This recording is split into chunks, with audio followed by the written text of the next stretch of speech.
전기차 보험, 왜 이렇게 비쌀까요? 대부분 사람들은 배터리 때문이라고 말하죠. 하지만 보험사 입장에서 보면 그건 표면적인 이유일 뿐이에요. 진짜 문제는 계산이 안 맞는 구조에 있습니다. 가솔린 차량은 사고가 나도 부품 교체나 판금 수리로 끝납니다. 하지만 전기차는 다릅니다. 범퍼가 살짝 찌그러져도 배터리 아래 프레임이 건드려지면 수리 대신 교체 판정이 나요. 그 한 번에 수천만 원, 차량값의 절반이 날아가는 겁니다. 보험사는 이걸 감당할 수 없어요. 왜냐면 한 대 사고가 나면 10대가 낸 보험료가 사라지는 구조이기 때문입니다. 그러니 손해율이 오르고 결과적으로 보험료가 올라갈 수밖에 없죠. 결국 전기차 보험이 비싼 이유는 단순한 기술 문제가 아니라 보험사와 소비자 사이의 계산서가 어긋난 시장 구조 때문입니다. 실제로 삼성화재, 현대해상, DB손보, 교보생명 등 주요 보험사들은 전기차 전용 보험 부문에서 지난해 기준 수백억 원의 손실을 냈습니다. 이유는 단순해요.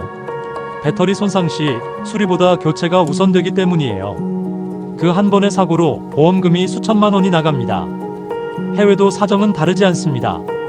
오히려 우리보다 한 발 빠르게 전기차의 보험 리스크를 체감하고 있죠. 영국의 대표 보험사 다이렉트라인.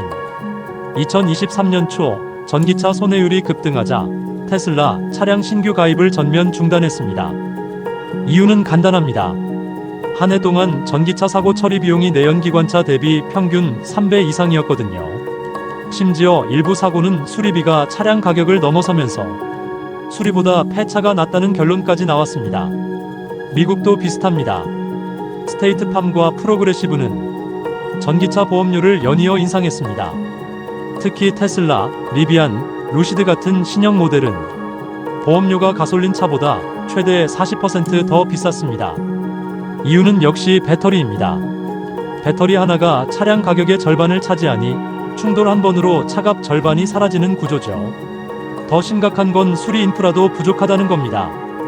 배터리를 다룰 수 있는 정비소가 한정돼 있어서 차량을 수리하려면 몇 주에서 몇 달을 기다려야 하고 그동안 대차비, 보관료 등 추가 비용까지 보험사가 다 부담해야 합니다.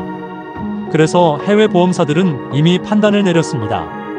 이건 수익 사업이 아니라 손해를 감수해야 하는 복권 사업이다. 그래서 이탈이 시작된 겁니다. 국내 보험사들도 이제 같은 길을 걷고 있습니다. 하지만 모두가 똑같이 움직이지는 않아요. 똑같이 손해를 보더라도 누가 더 오래 버티느냐가 승부거든요. 실제로 일부 보험사는 전기 오토바이나 상업용 전기차 보험을 제한적으로만 인수하고 있고 반대로 어떤 곳은 특약을 확대해 전기차 고객을 먼저 확보하려 합니다. 결국 손해를 감수하더라도 시장 안에서 버티는 게 이익이라는 계산이 깔려 있는 거죠. 이유는 명확합니다. 사고 빈도가 높고 배터리 손상 시 교체비가 차량가를 훌쩍 넘기기 때문이에요. 그걸 감당할 여유가 없다고 판단한 겁니다. 쉽게 말해 지금 보험사들은 수익보다 생존을 위한 자리 싸움을 하고 있는 겁니다. 전기차 보험 시장은 아직 구조가 완성되지 않았지만 언젠가 표준화되면 선점한 자가 이익을 가져가게 되죠. 겉으로 보면 단순히 받느냐 안 받느냐의 차이 같지만 실제로는 보험사 내부에서 리스크를 어디까지 감당할 것인가의 철학 싸움이에요. 이게 바로 지금 국내 보험사들이 보여주는 전기차 보험의 실전 생존 전략입니다. 결국 전기차 보험은 소비자에게는 비싸서 손해, 보험사에게는 예측이 안 돼서 손해, 그리고 제조사에게는 팔수록 유리한 장사입니다. 이상하죠? 누군가는 손해만 보는데 시장은 계속 커집니다.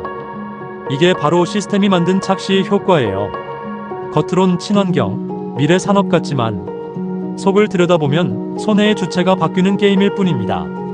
오늘은 보험사가 손해를 봤다고 하지만 내일은 그 부담이 소비자에게 돌아오고 그 다음엔 세금과 정책으로 사회 전체에 전가됩니다.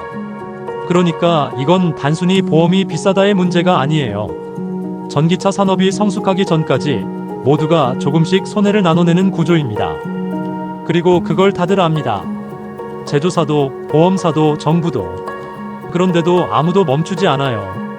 왜냐면 이 손해가 미래의 투자라는 이름으로 포장되기 때문이죠. 그래서 오늘도 전기차는 팔리고 보험사는 손해율을 계산하고 소비자는 그 계산서를 나눠내고 있습니다. 결국 손해의 진짜 주인공은 우리 모두예요.